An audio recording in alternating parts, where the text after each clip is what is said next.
What's happening, gang? It's your boy Retro back again with another reaction video. Yeah. Today we got another huge update. I know you guys could probably already tell it is going down. Just by that title alone, definitely going to see this one as we're witnessing Fox News The 5 host Harold Ford Jr. battling it out, going head to head. That Jessica Tarlov, they're competing to see who has been the most affected by that TDS, Trump derangement syndrome, in this newest segment. And I will say, it looks like Harold Ford is making his case for first place in this newest update. Excited to get into it, so we're not straight into it, guys. Make sure you hit that like button, hit that subscribe button. Before we even get into it, you guys, hit that like button, also hit that subscribe button for your boy. Without further ado, let's jump straight into it, guys. Check this out. All right, guys, that's it. Thank you, everybody. Thank you, Mr. President. Thank you, sir. Do you want to reconsider dropping out of the race? I'm back in. Well, I am not shocked, but I'm certainly appalled, Jesse, that the White House press corps had 7 opportunities to ask questions. The first question was prompting Biden to attack Marco Rubio. The last question was prompting him to praise Kamala Harris. Not a single question on the second deadliest hurricane in the last 55 years. Or the coup. That would have been my question. Or on Hunter. There's a lot of stuff you want to ask him, but they're almost treating him like they're feeling sorry for him. And he's feeling sorry for himself. There was a report that he was chagrined that Kamala wasn't giving him any credit and not mentioning the name Biden in any of her speeches anymore. Jill Biden isn't doing any campaigning. He's not really campaigning with her. And now they're bringing Barack out of retirement. So their numbers must be pretty bad if they're making Barack Obama, who's got a great life, work the campaign trail in the final stretch. And he's now cutting ads for Senate Democrats. So they're really trying to stop the bleeding. Joe Biden is a lame duck. So we're shocked when he pops up. And he wanted credit for the port strike resolution. And he couldn't let Kamala have it. Kamala was going on TV. Biden watched her wander on the TV. And he had to go out there and get credit because at this point, he's just worried about his legacy. And that's all he has left. That's right. I mean, look, Greg, Jesse's right that Biden's a lame duck. But the problem is he's a lame duck before lame duck season. Lame duck season is after November 5th. He's a lame duck today. He woke up and read that he disappeared. And he said, not so fast. It rhymes with duck. Look. What word? I don't know. Why did he take questions now? Because it doesn't matter. It's game over. It's like he's showing up after a war and say, hey, let's march. This has no bearing on him whatsoever. He doesn't, there's no risk involved when he's doing that. It's not like he's going to get hurt. Can't ask him about the hurricane. That's off limits because the last time somebody asked him about it, he said, what storm? Oh, everyone's really happy. So I think, they're being polite. We don't have to indulge this lie. He's not the president anymore. Any more than a wax figure of Michael Jackson at, Madame Tussauds is getting royalties for Thriller. This is the first time I've ever lived in a country on autopilot. People worry about self-driving. I don't know if this is autopilot. I feel like that. Make no mistake, this is straight up self-destruct mode that we're in, and this does not feel like cruise control at all. I don't feel like we're cruising. I feel like we're spiraling, plumbing straight towards the ground. I've ever lived in a country on autopilot. People worry about self-driving cars, but right now we got a self-driving country, and it's all over the road. I'm done. And I don't know if it was a dramatic pause, so yeah, I it was had to just wait. what you call a pause. Plus, I got to pee. Judge, there are a million questions that could have been asked. The question that I would have asked is, you say they're still doing the pee thing. That's what happens with boys, okay? They get all excited about the pee. 2 cups of coffee. All right. The truth is that the question I would have asked is, you say you're all in for Israel defending herself. How about offensively? How are you going to help Israel? How are you going to help the Jewish students in this country who are afraid to go to class? Here we are in Rosh Hashanah. What are you doing about them? But forget about that. I agree with Jesse. Now, Biden was grumbling that Kamala wasn't mentioning him enough in speeches. She's in Michigan. She's about to go on the stage to take all the credit for the fact that the strike is kind of over until January. Joe Biden, out of the blue, says, I'm going out there, I'm going into that press room, and I'm going to address the press.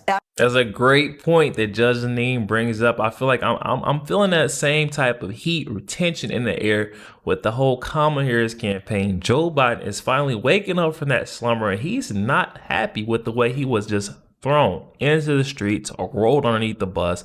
They swapped him out. He's like, what happened? I don't know. I've got to get up there and say something, prove my case against these people, because they're going to destroy my legacy. I mean, this guy, Joe Biden, at the end of the day, he still feels like he did something up there, but they're going to discredit him for everything. Going out there, I'm going into that press room, and I'm going to address the press. I mean, this is so obvious to anyone who's looking, because the truth is, in the last 75 days, he hasn't been visible for 43 of the 75 days. And who ran the first cabinet meeting in 11 months? Jill did. I'm amazed. We haven't seen her in her outfits in a long time. But in the end, you would think that this man would want to secure a legacy. This is his moment. Exactly. He can do anything he wants. And the fact that he's disappeared and so disengaged, and that he allowed Mayorkas to take away that money from Americans, he should be anywhere with his sleeves up fighting for Americans who've lost everything and have no hope. You and your team want to give them hope? Get your butts down there and give these people real hope.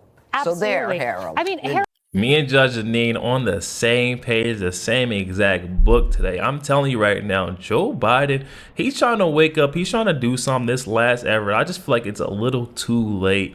Joe, they already ring your name into the mud in order to, boost this new candidate up. I think it's too far gone. That ship has sailed. Hope. Get your butts down there and give these people real hope. Absolutely. So there, Harold. I mean, Harold, the single most important question he should have been asked is the governor of Georgia came out. Yep. And he said when there were emergency declarations, only 11 counties got them when 90 were in need. And the ones that didn't get them were rural counties, prompting the governor of Georgia to call the White House and saying, why are you giving aid to rural communities? Why are they neglecting rural communities? I don't think they are. I think Governor Kemp, I also heard him thank President Biden. Oh my good. Get ready for the biggest lame excuse you've ever seen for why these folks are not getting help. Harold Ford is about to say that he's speculating, or he thinks that Governor Kemp has now made things right with Joe Biden and he's got the aid he needed thanks to Kamala Harris. Just wait. Somehow he's going to bolster up. Neglecting rural communities. I don't think they are. I think Governor Kemp, I also heard him thank President Biden. In the middle of a crisis, these kinds of crises, some things happen, it shouldn't happen, things happen, it should happen. I hope they get it all fixed. And in fact, I hope we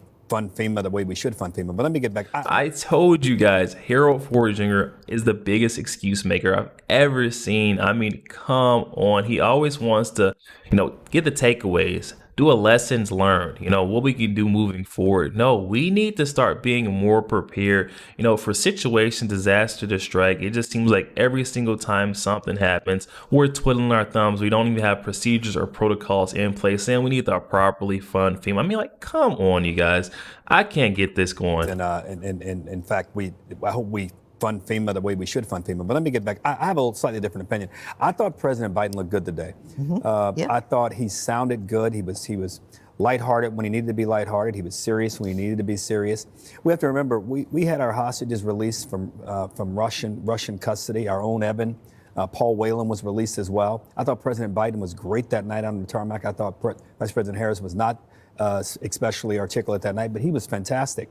Two, the port strike is a serious thing. Had this thing persisted, he might have had to convene and he might have had to intervene and say, you guys go back to work. The fact they were able to get an agreement, and the judge is right, it's a temporary agreement. Right. They've called it off to be able to come together and figure out if they can get something done.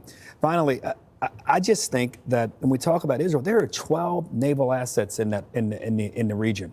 We helped our pals, our allies, our greatest ally in the world, Israel, strike down many of those 181 missiles. We talk about it was just 12, but I think it might have been more than that. And it is clear that as much as we're not being offensive, we're certainly making that part of the world, our enemies in that part of the world, know that we're with our ally. Finally, did he come out to try to preempt Vice President Harris? Maybe. But the bottom line is he deserves a lot of credit, and she's going to be aligned with him anyway, so they both will get a little credit from it. But I'm sensitive to your point. she's going to be aligned with him anyways, guys. Even Harold Ford. Now, I feel like Jessica Tarlov wouldn't have pointed out that fact right there, that Kamala Harris is aligned with Joe Biden and his policies, his entire campaign. You can't separate the two. Just like what Joe Biden said, they're singing from the same exact song book, the same song sheet, I should say, literally the same page. It's crazy. Credit. And she's going to be aligned with him anyway, so they both will get a little credit from it. But I'm sensitive to your point there about rural and urban. I hope they get that. I hope they get that resolved. Definitely. One thing he said was, "We're singing from the same song sheet." He and Kamala Harris. She helped pass all of the laws. She was a major player in everything I did. I'm sure she was thrilled when he made that statement. Yo, there we have it, guys. Kaylee, underlining that point I brought up, Kamala Harris definitely was not thrilled when she heard Joe Biden connecting, conjoining in two campaigns. I'm pretty sure he even did the fingers interlaced and said, we're tight-knit, we're close together, step by step together the entire way. So when we see Harris up there preaching a new way forward, we can't go back, we come too far to go back, she's only talking about a new way forward underneath her. She's going to continue doing the same, just like we've seen her copy and paste, literally copy and paste in Joe Biden's policies from his campaign onto her campaign website, forgetting to take out this dude, elect Joe Biden's name off the page. I mean, that shows you right there that she does not have a new plan, a new way forward. It's literally the same exact playbook. Like Joe Biden is saying, we're singing from the same exact songbook, song sheet. We've been step by step together the entire way, guys. Tell me out in the comment section. Let me know your thoughts. Also, make sure you guys hit that like button, hit that subscribe button. If you'd enjoy more content like this, catch you guys on the next week.